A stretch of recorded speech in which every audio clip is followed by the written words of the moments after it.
Olá, professor, tudo bem? Hoje nós viemos aqui conversar com você sobre o livro O Mistério das Aranhas Verdes, de Carlos Heitor Coni e de Ana Lee. Esses dois autores, eles têm várias obras realizadas em conjunto, mas é muito importante nós entendermos de que maneira o Carlos Heitor Coni ele representa muito para Ana Lee, já que ele é dito por ela mesma, né?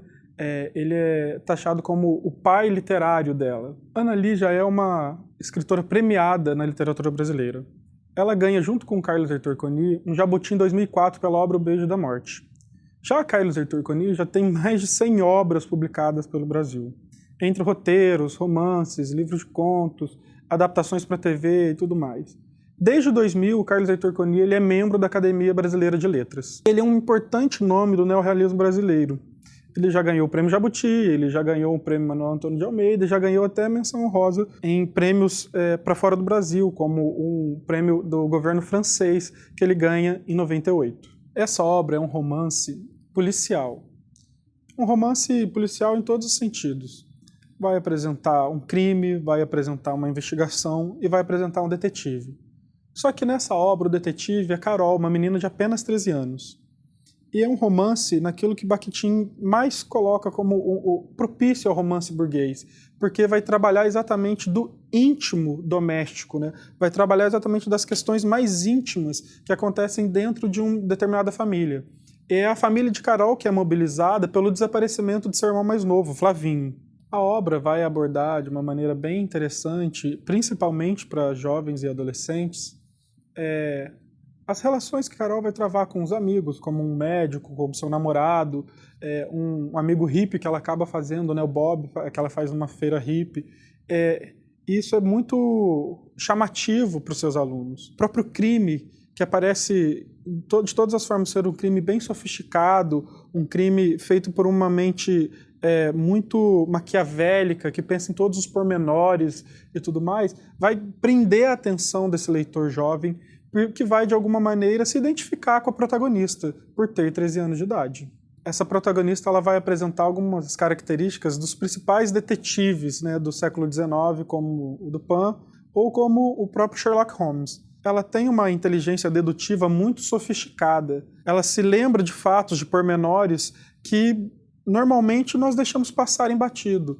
E é interessante que a própria família tenta contratar um detetive particular para descobrir onde o irmão está, mas esse detetive em uma semana nada faz. E quem vai procurar e quem vai achar pistas, quem vai incomodar, né, esses criminosos, é a própria Carol, que acaba descobrindo todo o plano. Esse caráter dedutivo que Carol, né, apresenta com tamanha habilidade vai ser o plano, né, vai ser a linha, vai ser o norte para as atividades que nós vamos ver no manual. Uma dessas atividades ela vai repousar exatamente na construção de hipóteses.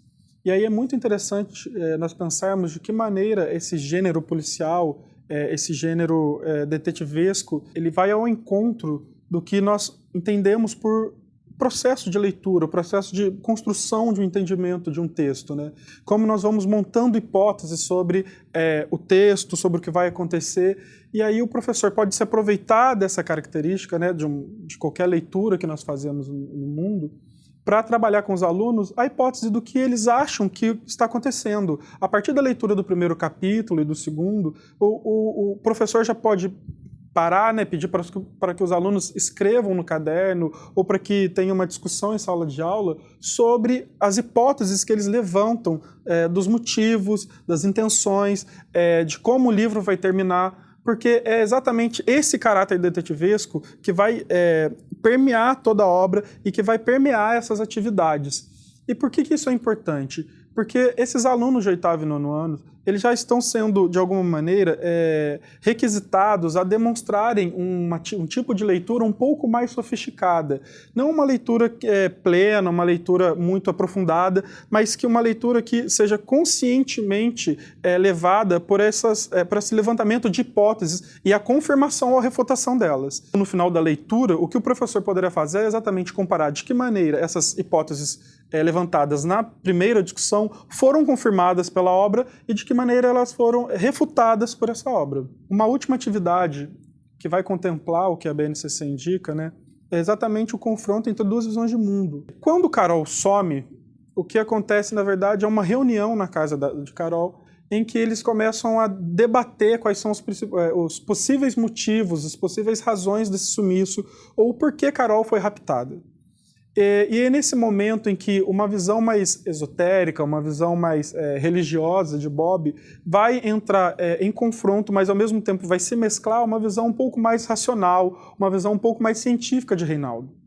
O que o professor vai colocar em diálogo de uma maneira interdisciplinar é exatamente de que maneira esses assuntos, né, a ciência e a religião, podem ser aproximados, ou em quais aspectos eles são mais polêmicos, né? Quando eles se encontram, eles são mais polêmicos. Isso fará com que o aluno compreenda a pluralidade de visões que o mundo contemporâneo traz, o que vai ao encontro do que a própria BNCC afirma e aponta para o ensino de literatura, que é o respeito pela multiplicidade de maneiras de encarar o mundo, maneiras de se viver no mundo, maneiras de se estar no mundo.